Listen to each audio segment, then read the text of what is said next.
गुरु भाई गुरु बहनों को मेरा प्रणाम।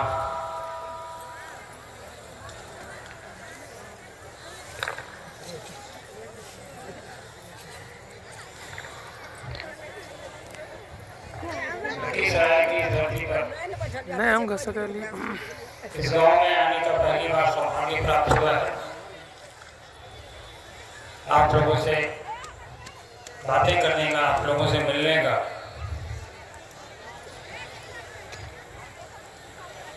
साहब के साथ पूर्व में तकरीबन आज से 25 साल हो गए होंगे मुझे लगता है। पहले भी एक दफे दीना क्षेत्र में आने का मौका मिला है, जो यहाँ से भी तकरीबन मुझे लगता है 8-10 किलोमीटर आगे रहा होगा।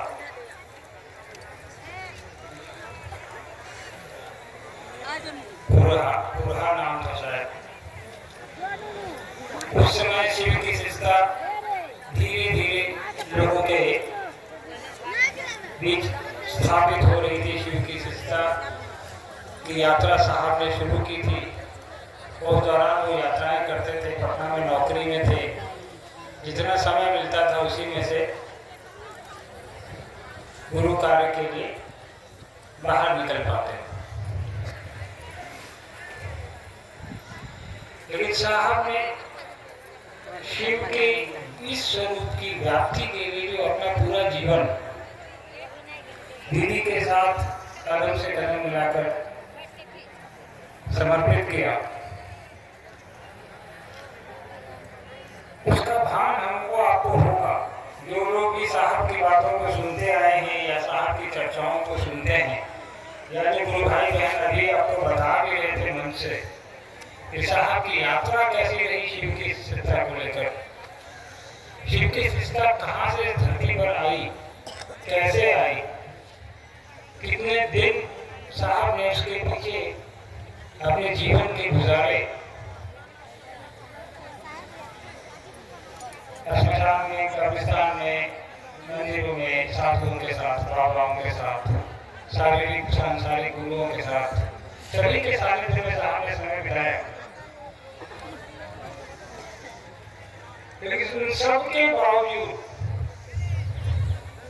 साहब को कुछ हासिल नहीं हुआ जो उनको चाहिए था। ये आप सब जानते हैं, जिसने भी साहब के बारे में पढ़ा या सुना या उनसे सुना। तो साहब की कहानी तो हम और आप सब जानते हैं, कैसे यहाँ तक की यात्रा साहब और दीदी ने तय की ये भी जानते हैं। तो शिव की शिष्टता हमारे आपके अंदर प्रस्फुटित करने का जो साहब ने काम किया, उसकी स्थापना के निमित्त जो साहब ने काम किया, उसमें साहब कितना सफल हो पाए, इसका पैमाना या तो साहब बताएंगे या वो बताएगा जिसने शिव की शिष्टता साहब के कहने के अनुसार ग्रहण की। वो बताएगा जो शिव की शिष्टता की राह पर साहब के बताए अनुसार चल रहा है। आप लोगों में से कितने लोग ऐसे हैं कि साहब की चर्चाओं को नियमित रूप से कहीं ना कहीं सुनते हैं या कभी सुना है? हाथ उठाइएगा जरा। सारे लोग सुनते हैं, सिर्फ सुनते हैं कि समझते भी हैं? समझते भी हैं। साहब वाली बात नहीं समझ पाते हैं। अच्छा, किताब वाली बात, इसकी भाषा थोड़ी कठिन है, लेकिन साहब ने जितना बोला है उसको ही सुनकर आप और हम समझ जाएं तो शिव शिष्टता की हमारी आपकी राह जो है वो बिल्कुल आसान हो जाएगी।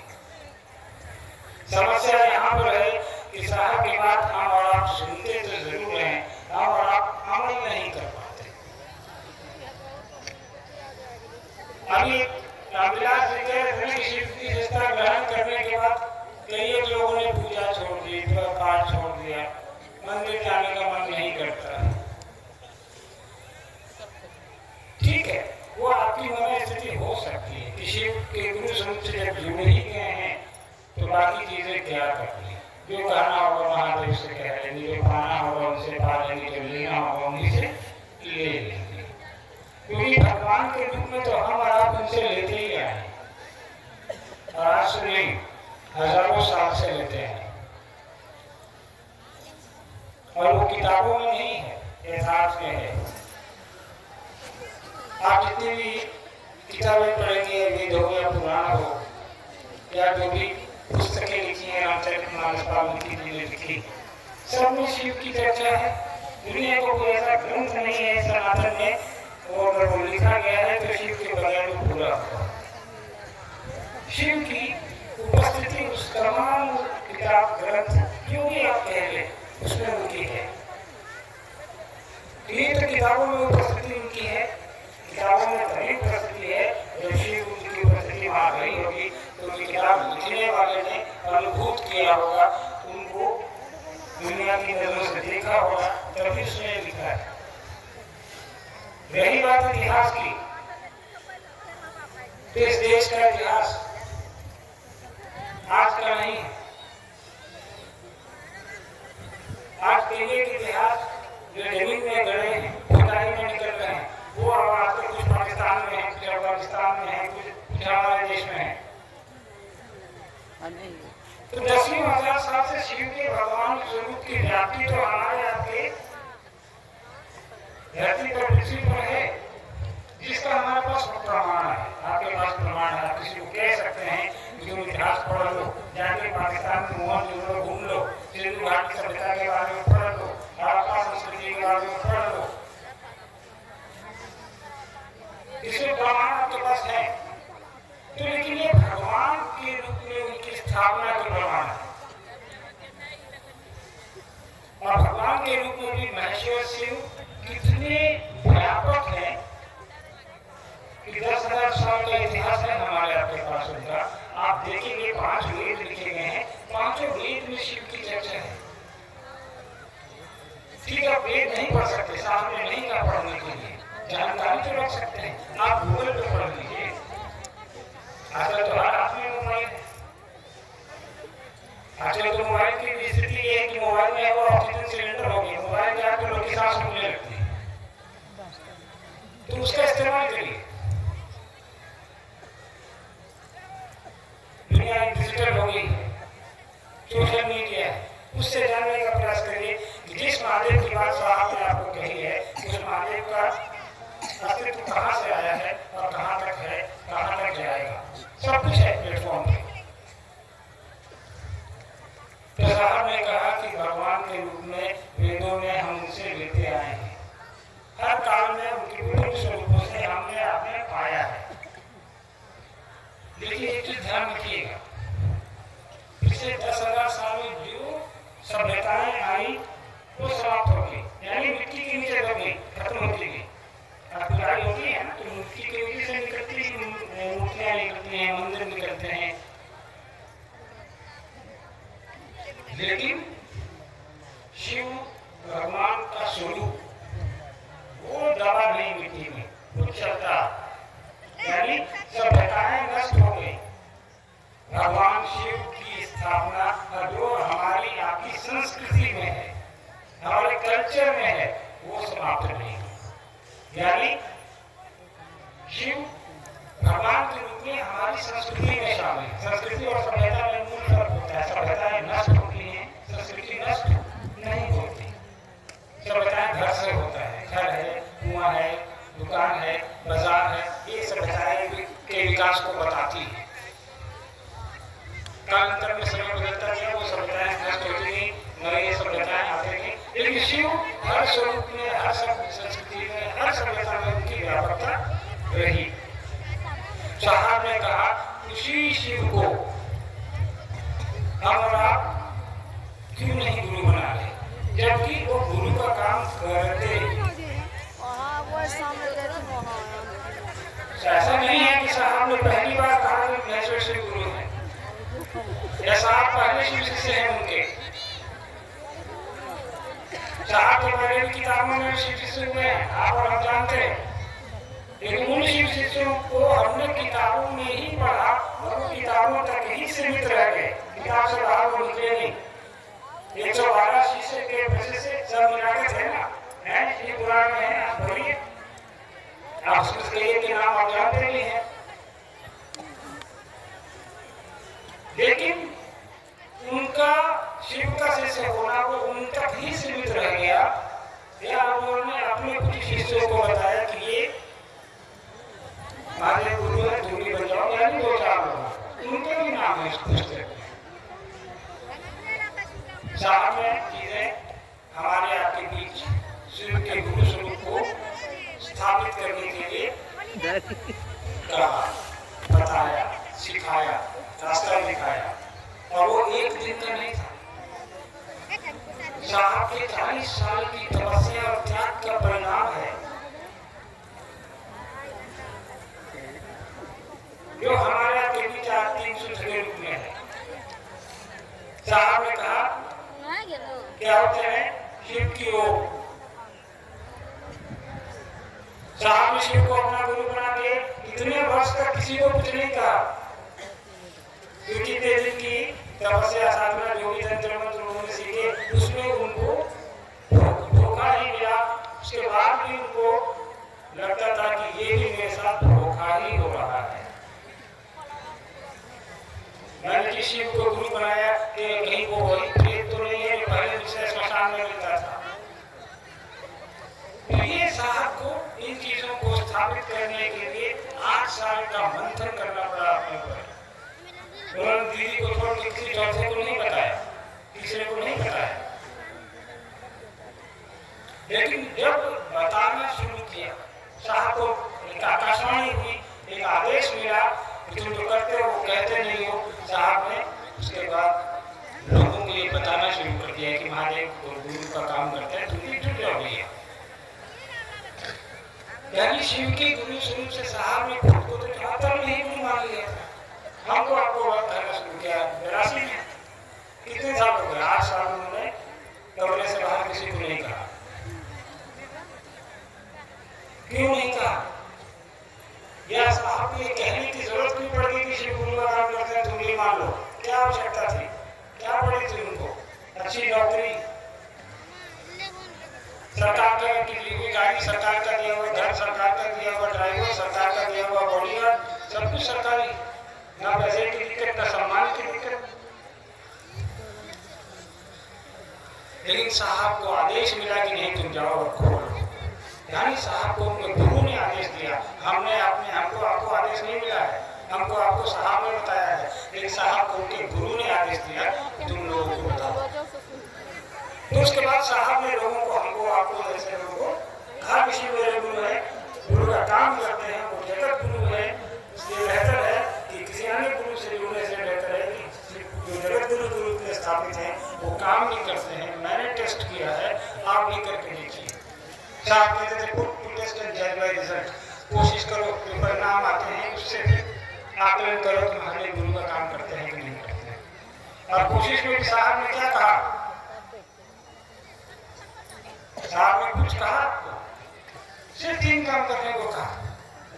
इस 3 काम को करने के लिए किसी परंपरागत दीक्षा की जरूरत नहीं है, किसी विधा की जरूरत नहीं है, किसी वेद पुराण को पढ़ने की जरूरत नहीं है, किसी तरह का कोई त्याग करने की जरूरत नहीं है, कोई तपस्या नहीं करनी है, कोई दीक्षा लेनी नहीं है, कोई दीक्षा किसी को देनी भी नहीं है, न किसी से पैसे आपको लेने हैं, न किसी को आपको पैसे देने हैं। साहब वो जगत गुरु है, वो अपने नीचे के लोगों के को बंधन में नहीं बांध सकता, वो बंदिश में नहीं रख सकता, वो हर आदमी के लिए काम करेगा। उसकी वो सृष्टि का रचयिता है, वो जगत गुरु भी है, देवताओं का तो देव है ही, मनुष्यों का भी है, वो गुरु भी है, सदगुरुओं का गुरु है, गुरुओं का गुरु है। तो जब सबसे बड़ा गुरु यहाँ उपलब्ध है, साहब ने कहा उस गुरु से जुड़ने की ये 3 विधा मुझको जो मिली है वो मुझे भी उस गुरु ने ही दिया है, वो मैं आपको दे रहा हूँ, करिए इसको। तो 3 काम करने को साहब ने कहा है। उस 3 काम को करने के लिए हमको आपको कोई रॉकेट साइंस नहीं लगाना है, कोई इंजीनियरिंग नहीं है, ये भाव का खेल है। साहब ने कहा ये भाव से होना है, आप 3 काम करिए, प्रणाम करिए, दया की याचना करिए और लोगों को बता दीजिए कि मेरे गुरु हैं, आपके भी हो सकते हैं।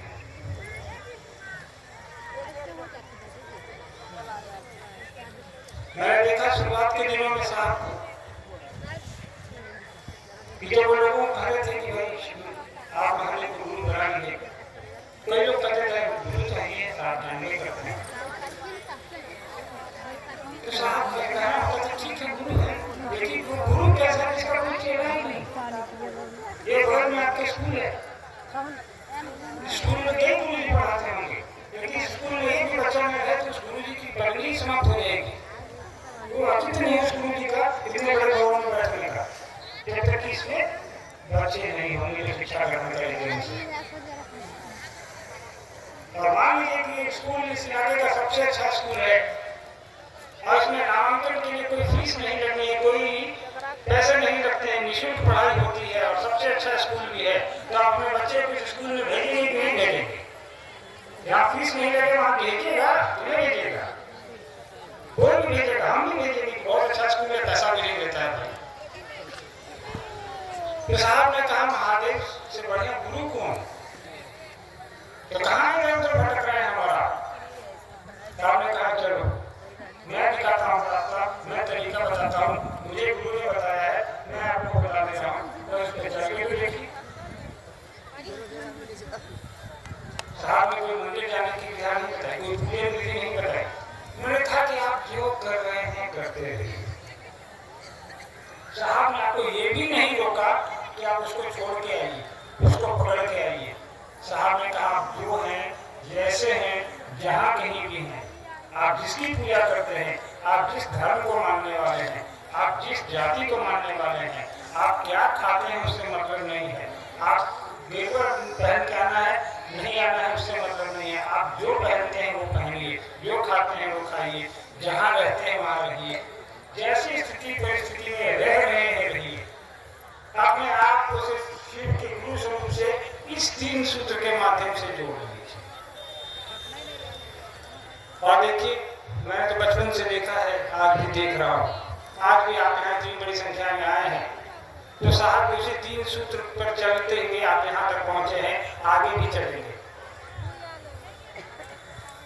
तो साहब और दीदी ने हमारे यहाँ की जो व्याप्ति की है, जो ये जागरण किया है शिव के गुरु स्वरूप का,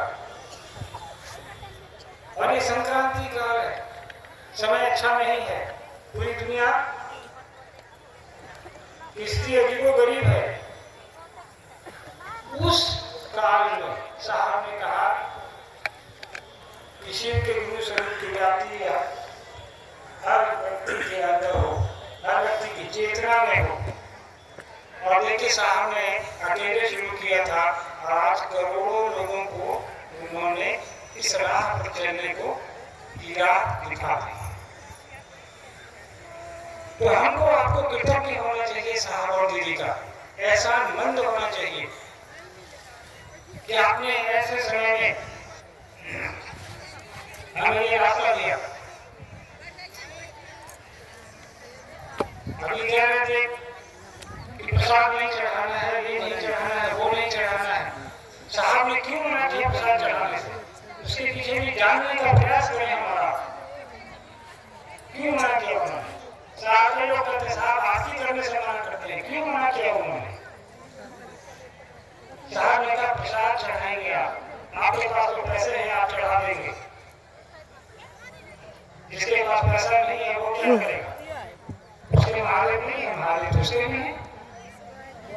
तो साहब ने कहा ये बात बेटा नहीं है, आपके घर में कोई आता है आप खिलाइए, किसने मना किया? लेकिन सार्वजनिक स्तर पर आप किसी को बाध्य नहीं कर सकते। शिव की चर्चा है, तुम अगरबत्ती लेके आओ, फूल लेके आओ, प्रसाद लेके आओ, तभी महादेव प्रसन्न होंगे। अरे महादेव तो ऐसे भगवान ऐसे देवता है जो यहाँ 11 में बालू का शिवलिंग भी बना के बैठ जाएंगे तो वो प्रसन्न हो जाएंगे। वो तो ऑर्डर आनी है, उनको कुछ नहीं चाहिए। जंगल में आदिवासी भाई बहन हमारे पत्थर रख के नदी का पानी भी किस पे चढ़ा देते हैं, जंगल से फल तोड़ के चढ़ा देते हैं और वो भोले बाबा प्रसन्न हो जाते हैं। तो भोले बाबा भगवान के रूप नहीं है, तो कोई बाध्यता नहीं, कोई पात्रता भी नहीं है। पात्रता निर्धारित तो वो करेंगे जो हमारा आपका गुरु है। हमको तो आपको वहां जाके सरेंडर करना है कि हम आपके शरण में आए हैं, आपके आश्रय में हैं, आपके दायरे में हैं, जो करना है आपको करना है। साहब ने हमेशा कहा कि अपने आप को सरेंडर मोड में ले जाओ। जो बहुत ज्ञानी है वो ज्ञान लेके क्या करेगा?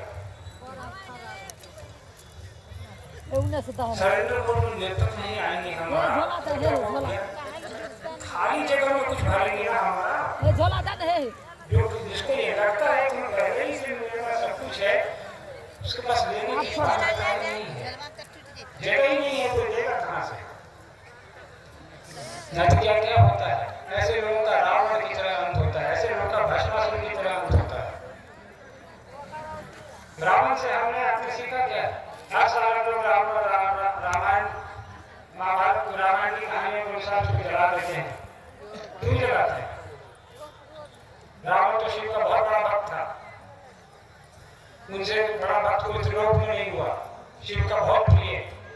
शिव ने वरदान दिया उसको, लंका दी थी, त्रिलोक की शक्ति दे दी। रावण ने 1000 साल तक तपस्या की। हमारा कर सकते हैं क्या? अगले पर धरती टूट जाएगी इसका पता नहीं है, लेकिन रावण जैसा व्यक्ति, जैसा महापुरुष, विद्वान, पंडित, पूरे सोने की लंका महादेव से ले ली उसने। अंत क्या हुआ उसका? तो क्या ये अंत महादेव को पता नहीं था कि मेरा ही भक्त है, सब कुछ मैंने ही दिया है और ये मारा जाएगा? रावण ने क्या गलती की? सब कुछ होने के बाद भी उन्होंने साधु के वेश में सीता का हरण किया। नतीजा आपके सामने है। तो सब कुछ, संपत्ति, वैभव, धन, दुनिया, सब कुछ मिल जाएगा। कि रावण ने एक ही चीज महादेव से नहीं प्राप्त की, वो है ज्ञान। इस संपत्ति को कैसे उपयोग किया जाए, इस ज्ञान का कहाँ उपयोग किया जाए, उसकी समझ उसको नहीं थी। नतीजा रावण जैसा व्यक्ति भी मारा जाता है। भस्मासुर को साहब महादेव ने वरदान दिया, वो महादेव पर ट्राई करने चला गया। नतीजा आपके सामने है। यानी कि इस सबसे सीखना पड़ेगा कि समझ के लिए गुरु, ज्ञान के लिए गुरु की आवश्यकता बहुत जरूरी है। अभी यहाँ मैं आ रहा था थोड़ी देर पहले, मैं समझिए मैं क्या कहना चाह रहा हूँ। व्यक्ति अपनी सुविधा के अनुसार भगवान से मांगता है।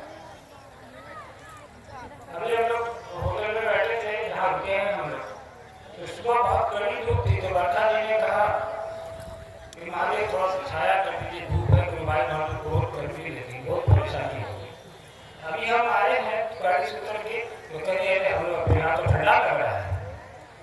तो महादेव को छोड़िए, महादेव से मांगने का उसको पता है उसको क्या देना है हमको।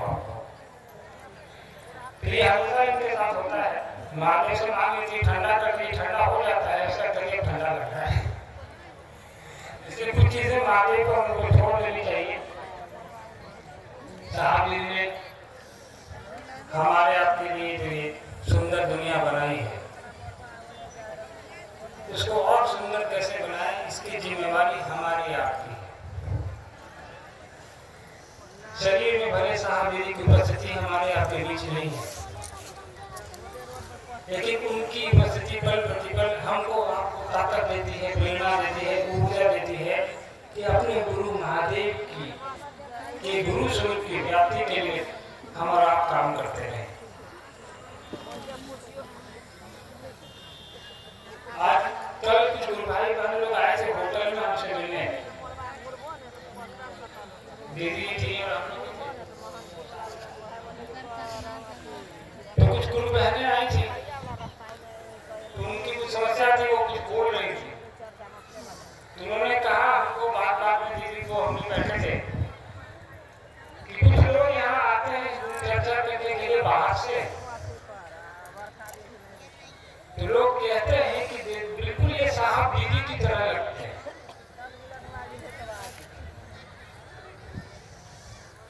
साहब की एक चर्चा है, सुनिएगा, यूट्यूब पर है, फेसबुक पर भी है। साहब ने उसमें कहा है कि आप बहुत अच्छी हिंदी बोल सकते हैं, बहुत अच्छी अंग्रेजी बोल सकते हैं, बहुत अच्छी फारसी बोल सकते हैं, आप हमसे अच्छी शिव की बात कर सकते हैं, लेकिन ये जरूर देखिएगा कि आपकी मंशा क्या है। मंशा शिव को स्थापित करने की है या खुद को स्थापित होने की है। तो साहब की बातों को सुनेंगे हम और आप, तो साहब की तरह लोग दिखना बंद हो जाएंगे। साहब पर ध्यान दें, दीदी की बात पर ध्यान दें, महादेव की ओर चलने का प्रयास करें। बाकी साहब की तरह टोपी और साहब की तरह बांध खाने से कोई साहब नहीं बन जाता और बनेगा भी नहीं। धरती पर साहब एक ही आए थे, एक ही है और एक ही रहेंगे। चलिए, व्यवस्थाएं भले बदलते रहती हैं, हम और आप बदल जाएंगे। आप लोग बरगारी को सुनने आए हैं, शिव की बात, शिव के गुरु स्वरूप से जवाब की बात सिर्फ सुनना ही नहीं है। यहाँ से जब वापस जाइए आप, तो यहाँ जो चीजें आपको सुनने और समझने को मिली हैं, उससे और लोगों को जोड़ने का प्रयास करिए। अपने गुरु के प्रति प्रयास करिए कि अन्य लोग, जो लोग शिव के गुरु स्वरूप की व्याप्ति की यात्रा में शामिल नहीं है, वो भी आपके साथ कदम से कदम मिलाकर चले। यहाँ कुछ भी ऐसा नहीं है। और शिव के शिष्य लोगों को जोड़ने का काम करते हैं, लोगों को तोड़ने का काम नहीं करते, क्योंकि जो भी चेला महादेव का होगा वो महादेव की तरह ही बात करेगा, उन्हीं की तरह काम करेगा, क्योंकि गुरु अपने शिष्य को अपने जैसा बनाते हैं। आप तारा सिंह के पास जाइएगा तो आपको क्या बनाएगा? भगवान बनाएगा। आप कंप्यूटर सिखाने वाले के पास जाइएगा तो क्या सिखाएगा? कंप्यूटर ऑपरेटर बनाएगा आपको। तो आप महादेव के पास जा रहे हैं, उनको गुरु बना रहे हैं, तो महादेव को जब गुरु बनाएंगे हमारा, तो गुरु की तरह ही चेला होगा। तो हमको आपको अपना आचरण ऐसा रखना चाहिए कि लोग देख के कहें कि नहीं, कि गुरु का आचरण गुरु की तरह आचरण इसके अंदर है, ये दिखता है महादेव के शिष्य की तरह, इसका आचरण है महादेव के शिष्य की तरह, इसका व्यवहार है महादेव के शिष्य की तरह। तभी हम और लोगों को शिव के गुरु स्वरूप की तरफ ले चल पाएंगे, उस स्वरूप से जोड़ पाएंगे। मुझको आपको अनुमति के लिए बता दिया आई है, आपसे बात करेंगी। तब तक के लिए अगली मुलाकात तक आप लोगों को मिला।